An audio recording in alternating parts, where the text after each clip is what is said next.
आप सभी को जय मसीह की। आपका स्वागत है हमारे चैनल बाइबल के वचन पर। आज की वीडियो में हम मरकुस रचित सुसमाचार का 2 अध्याय को पढ़ेंगे। यहाँ इस प्रकार लिखा है, कई दिन के बाद वह फिर कफरनहूम में आया और सुना गया कि वह घर में है। फिर इतने लोग इकट्ठा हुए कि द्वार के पास भी जगह नहीं थी और वह उन्हें वचन सुना रहा था। और लोग एक लकवे के रोगी को 4 मनुष्यों से उठवा कर उसके पास ले आए, परंतु जब वे भीड़ के कारण उसके निकट न पहुंच सके तो उन्होंने उस छत को जिसके नीचे वह था खोल दिया। और जब वे उसे उधेड़ चुके तो उस खाट को जिस पर लकवे का रोगी पड़ा था लटका दिया। यीशु ने उनका विश्वास देखकर उस लकवे के रोगी से कहा, हे पुत्र, तेरे पाप क्षमा हुए। तब कई शास्त्री जो वहां बैठे थे अपने अपने मन में विचार करने लगे, यह मनुष्य क्यों ऐसा कहता है? यह तो परमेश्वर की निंदा करता है। परमेश्वर को छोड़ और कौन पाप क्षमा कर सकता है? यीशु ने तुरंत अपनी आत्मा में जान लिया कि वे अपने अपने मन में ऐसा विचार कर रहे हैं और उनसे कहा, तुम अपने अपने मन में यह विचार क्यों कर रहे हो? सहज क्या है? क्या लकवे के रोगी से यह कहना कि तेरे पाप क्षमा हुए, या यह कहना कि उठ अपनी खाट उठाकर चल फिर? परंतु जिससे तुम जान लो कि मनुष्य के पुत्र को पृथ्वी पर पाप क्षमा करने का भी अधिकार है। उसने उस लकवे के रोगी से कहा, मैं तुझसे कहता हूँ, उठ अपनी खाट उठाकर अपने घर चला जा। वह उठा और तुरंत खाट उठाकर सबके सामने से निकलकर चला गया। इस पर सब चकित हुए और परमेश्वर की बड़ाई करके कहने लगे, हमने ऐसा कभी नहीं देखा।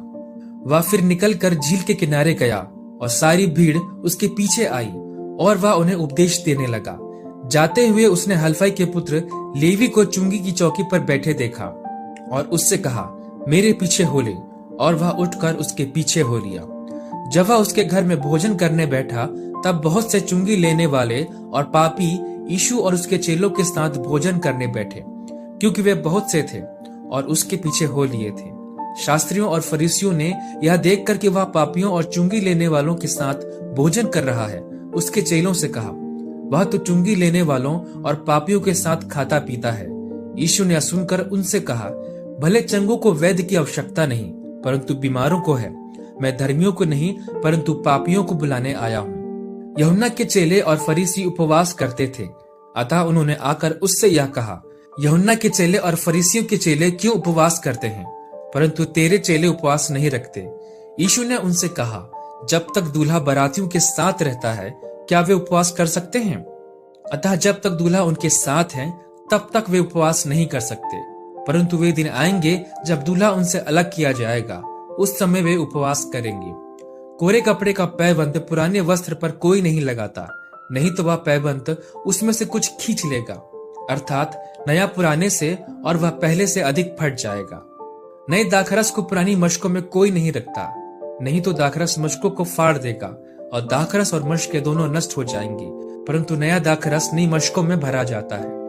ऐसा हुआ कि वह सब्त के दिन खेतों में से होकर जा रहा था और उसके चेले चलते हुए बालें तोड़ने लगे।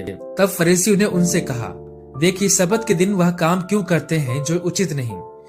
उसने उनसे कहा, क्या तुमने यह कभी नहीं पढ़ा कि जब दाऊद को आवश्यकता हुई तो जब वह और उसके साथी भूखे हुए तब उसने क्या किया था? उसने कैसे अबियातार महायाजक के समय परमेश्वर के भवन में जाकर भेंट की रोटियां खाई, जिसका खाना याजकों को छोड़ और किसी को भी उचित नहीं, और अपने साथियों को भी दी। तब उसने उनसे कहा, सब्त का दिन मनुष्य के लिए बनाया गया है, न कि मनुष्य सब्त के दिन के लिए। इसीलिए मनुष्य का पुत्र सब्त के दिन का भी स्वामी है। परमेश्वर अपने वचन के पढ़े जाने और सुने जाने पर हम सभी को आशीष दे। आमीन।